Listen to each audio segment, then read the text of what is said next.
Vitamin E селенінің жетіспеушілігі ақметінен келіп жатқан кеселік достар. Қазір бұған уколларын саламыз. Құда қаласа жақсы болып кетеді деген үміттеміз достар.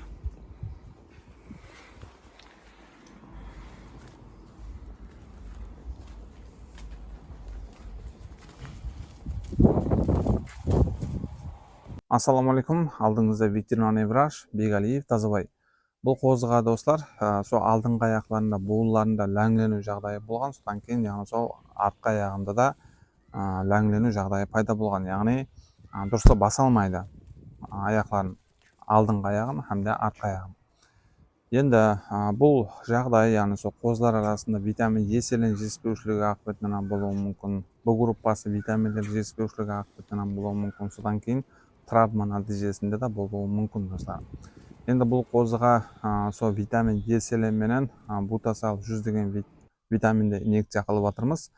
Қазірде яғни 4-ші күн, Аллаға шүкір, жағдайы жақсы. Шөп жеп тұрды, жем жеп тұрды. Иесам айтып жатырды, яғни сол алдыңғы аяқларындағы, яғни буынларда жақсы жүретұғын болды дейді. Бірақ артқы аяғын елеге дейін баспай жатырды. Енді бұл қозыға достар, сол ауырып жатырғанына 10 күндей уақыт болған, иесі диклофенак деген дәріні инъекция қылған. Диклофенакты яғни 3 мәрте инъекция қылған, бірақ негедір жақсы болмаған. Қайта яғни сол алдыңғы аяғында да ауыру пайда болған достар. Енді бұл қозыға достар, сол витамин Е селенінен яғни 1 грамм мұғдарда инъекция қылдық, ал бутасал 100 деген витаминнен яғни 2 мл мұғдарда, яғни тері астына инъекция қылынды. Витамин Е селен болатын болса, яғни мускул арасына инъекция қылынды достар.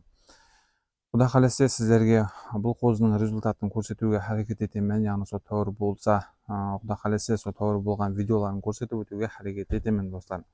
Видео сіздерге қызық болса лайк басып достар, осындай қызықты видеоларды өткізіп жібермеу үшін осы YouTube каналға подписать етіп қойыңыз достар.